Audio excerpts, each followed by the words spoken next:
জয় গুরু সবাইকে। এই যে দেখেন আমাদের বাংলাদেশের শিব মন্দিরে গিয়েছিলাম, তো ভাবলাম যে একটু ভিডিও করি, তো এই যে দাদাভাই দিদিভাইদের দেখাই।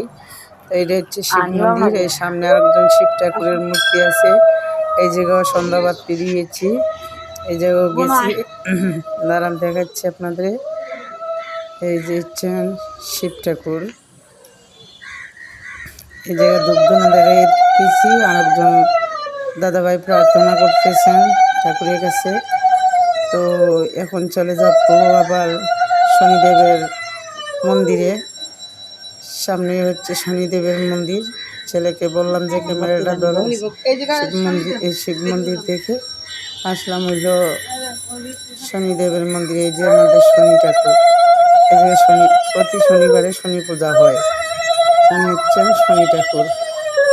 তারপরে চলে গেলাম শনি ঠাকুরের ধূপধুনা দেখাইয়া চলে গেলাম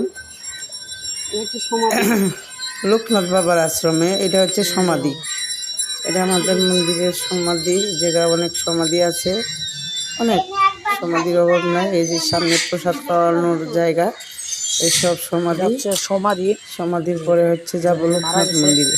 সেটা সমাধি হচ্ছে এটা। সামনে কালীমা, ওইদিকে শ্মশানে লাশ দেওয়া আর কি সামনে হচ্ছে লোকনাথ বাবা। এই যে লোকনাথ বাবার মন্দিরে সন্ধ্যা দিলাম। লোকনাথ বাবার মন্দিরে সন্ধ্যা দিয়ে আবার শিব পার্বতীর কাছে চলে গেলাম। এক জায়গাতেই অনেকগুলা মন্দির, দাঁড়ান আপনাদের দেখাচ্ছি। এই যে হচ্ছে শিব আর পার্বতী, হচ্ছে শিব পার্বতী। শিব পার্বতীর সন্ধ্যাবাতি দেখানোর পরে চলে যাচ্ছি আবার শ্মশানকালী মায়ের কাছে। যাবো, দাঁড়ান যাচ্ছি। এই যে মা শ্মশানকালীর কাছে যাচ্ছি। সামনে আবার শ্মশান ঘাটও আছে,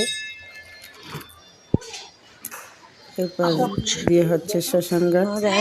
সবাইকে ধূপধুনা দেখাচ্ছি।